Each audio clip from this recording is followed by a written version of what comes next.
Ah, hard to believe Resurrection Sunday. I know the way the calendar works. Sometimes it's in April, sometimes it's in March. You just never know. It's today. And there is just so much that goes into this. I'm actually going to spend 2 weeks on it. So this week and next week is going to be kind of a part two. But Jesus brought great hope. Spent years meeting with people, talking with people, healing all sorts of things, teaching his disciples, building them up so that they would be establishing the initial church, that foundation. He is the rock that we are built on. And we saw that how solid that rock really is with God on Resurrection Sunday when that tomb was empty. He brought all sorts of change, radical change in many cases. I mean, extreme change in most cases. But today we're talking about the change he brought from death to life.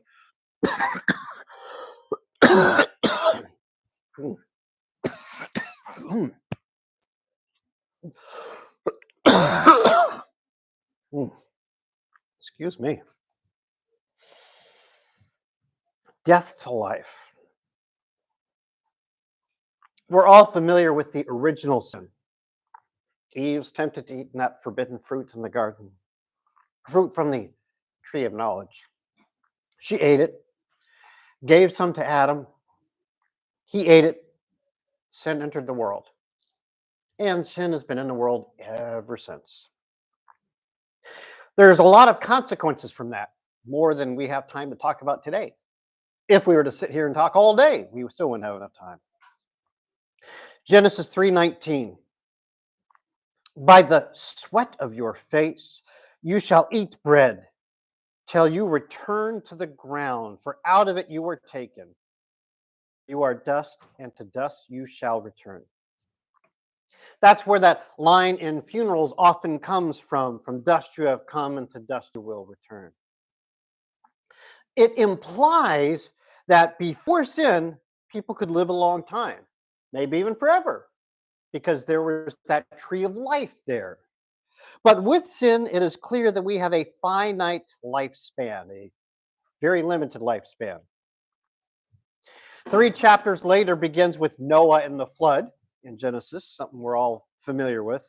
God saw so much corruption that God was disappointed with what happened to humanity. And as God is lamenting this frustration, we read in Genesis 6:3. Then the Lord said, my spirit shall not abide in man forever, for he is flesh. His days shall be 120 years. Our life on earth would be limited, all as a result of more sinning. Our sinning just limits things, takes away from life. Some centuries later, we read in the book of Judges. Now, judge, I really don't like that term in English. The original Hebrew term is shofet. I think a better translation might be like chieftain, the head person, the person in charge. So in this book of Judges, or chieftain, whatever you want to call that, shofet, people cry out to God for help. God provides someone, a judge, a chieftain, a person. The people are delivered. The people follow God until that judge dies. And then they fall away from God and do whatever they want and sin very, very easily and clearly. So if that's what they want, God allows their consequences to happen, in which case they're often taken into enemy hands. Then the people are oppressed and they cry out for help, and we start that cycle all over again. That cycle went on for 12 judges throughout that book, kept going and going and going. Little surprised people didn't pick up on that, stay on the right track. But it didn't stop there. What happens after the book of Judges? People call out to God asking for a king. They say, we want a king. All these other countries have a king. We want a king too. That's their reasoning, because everybody else has one. Yeah, I think we all heard those stories when we were a kid. Well, if everybody else was jumping in the lake, would you? God was trying to avoid the problem that other nations had, but the people insisted on a king. 1 Samuel 8. He said, these will be the ways of the king who will reign over you. He will take your sons and appoint them to his chariots to be his horsemen and to run before his chariots. And he will appoint for himself commanders of thousands and commanders of fifties, and some to plow his ground and to reap his harvest, and to make his implements of war and the equipment of his chariots. He will take your daughters to be perfumers and cooks and bakers.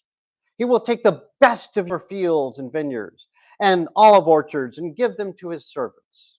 He will take the tenth of your grain of your vineyards and give it to his officers and his servants. He will take your male servants and female servants and the best of your young men and your donkeys and put them to his work. He will take the tenth of your flocks, and you shall be his slaves. And in that day you will cry out because of your king, whom you have chosen for yourselves, but the Lord will not answer you in that day. God warned the people, you're crying out for a king, you really don't want a king. Look what's going to happen. I'm telling you, God's saying, this is a bad idea on so many levels.